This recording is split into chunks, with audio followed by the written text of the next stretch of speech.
since the 61, we've basically been dumping. We've created other trends to go for. Basically, this is a short-term trend. It's starting to become a little bit more valid now.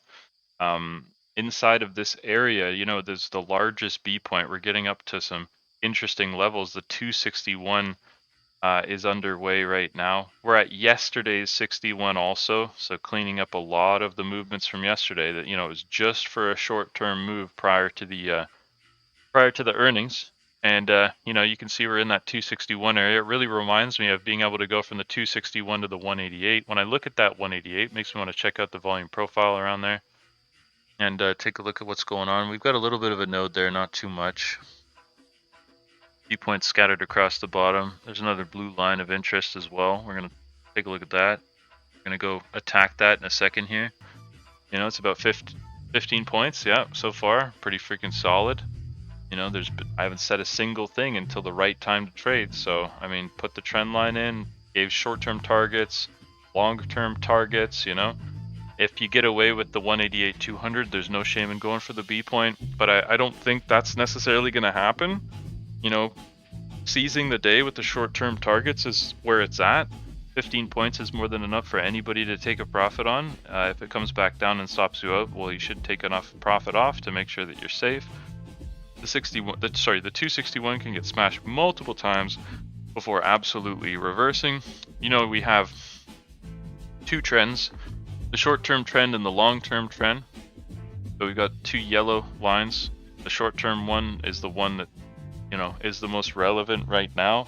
We still have quite some time with the next yellow line. Now the break of the trend. And it's made difficult for people. It's not meant to be easy to find the value, but to be interested in this time, to be turning the aggression up, to be trying for the value that I just literally put on the chart is where it's at.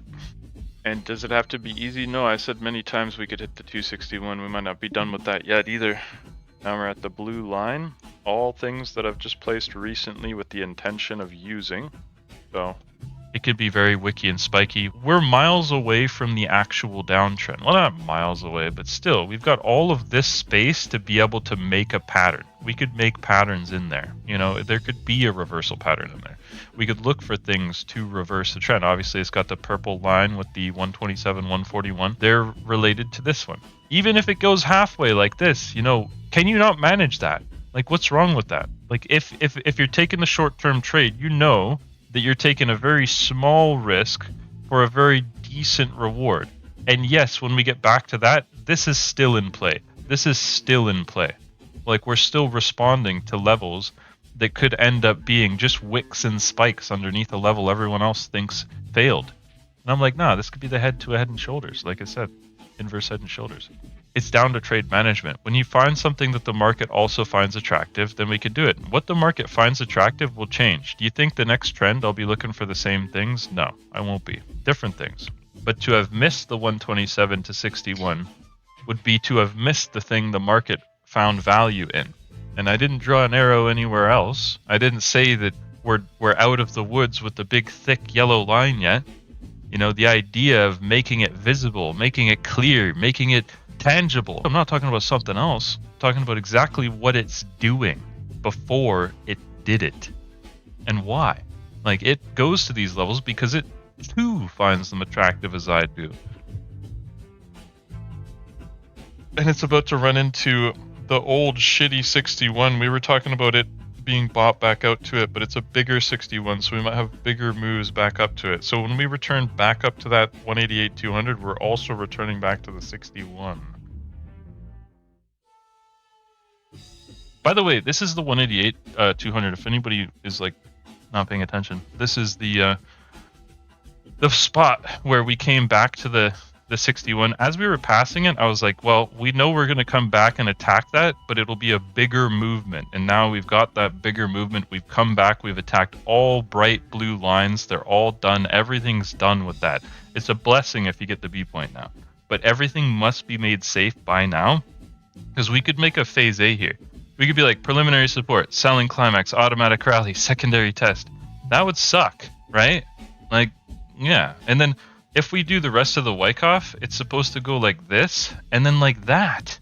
So I'm like, you're not even safe if it does it properly. So I'm like, well, if you're in from here in a Wyckoff and you can take profit here, you probably should, knowing that if it gets down to here, you have the opportunity to buy it back up again.